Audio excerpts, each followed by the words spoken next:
Rogue Wave 909, and today's topic is right-wing economic policy, specifically deregulation and tax cuts.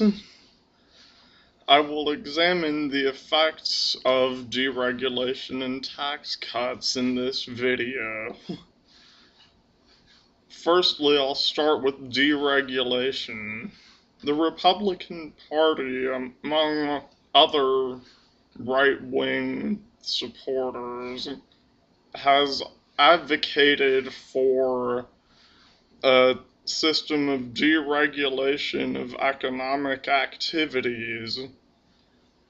This supposedly will lead to a more free economic market, which will lead to competition, which will lead to ultimately decreased prices for the consumer, better service, and other benefits. However, the real history of deregulation is a lot more complicated than that, particularly in the US. It's a well-known fact that the policies of deregulation implemented in the 1920s, along with the system of tax cuts that was attempted by Calvin Coolidge and Herbert Hoover, is one of the main causes of the Great Depression.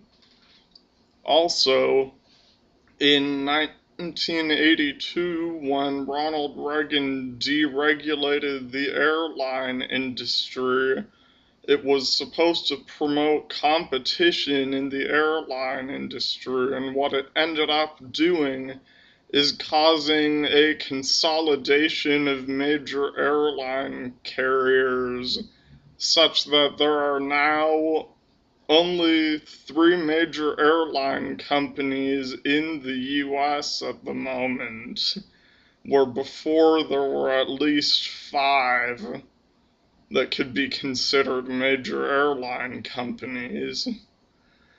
In short, deregulation either promotes boom and bust cycles or encourages monopolies. It's also been implicated in the recent banking crisis all over the world, as deregulation policies were in effect as a result of the various conservative administrations in EU countries, the UK, and the US.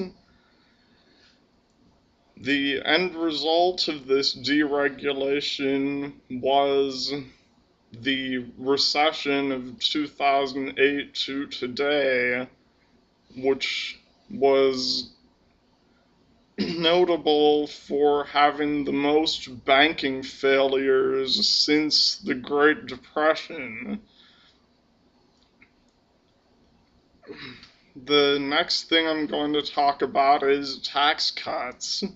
Supposedly, tax cuts are meant to facilitate economic growth, and in so doing, actually increase the amount of tax revenue that the government is able to procure.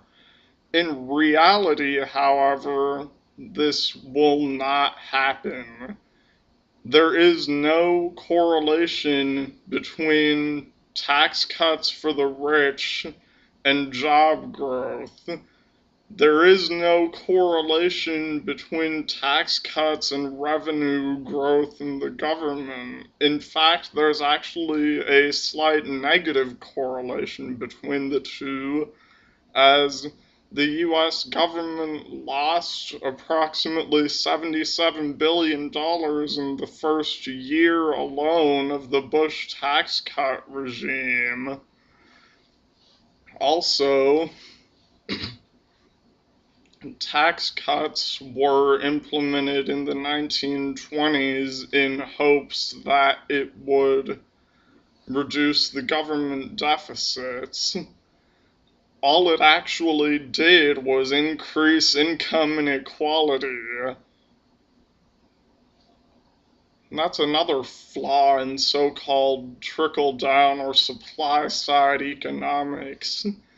The amount of tax cuts given to the rich don't necessarily reflect any sort of benefit for anyone other than the top 1% of income earners.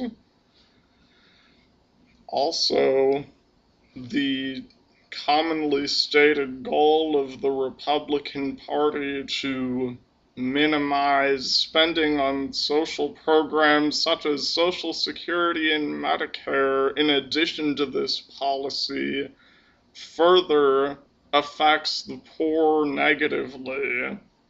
In conclusion, it can rightly be said that right-wing economic policies, at least as they're practiced in the US, are basically nonsensical voodoo. Tomorrow's video will be about libertarianism and why it will never work. This has been Rogue Wave 909. Have a good day, everyone.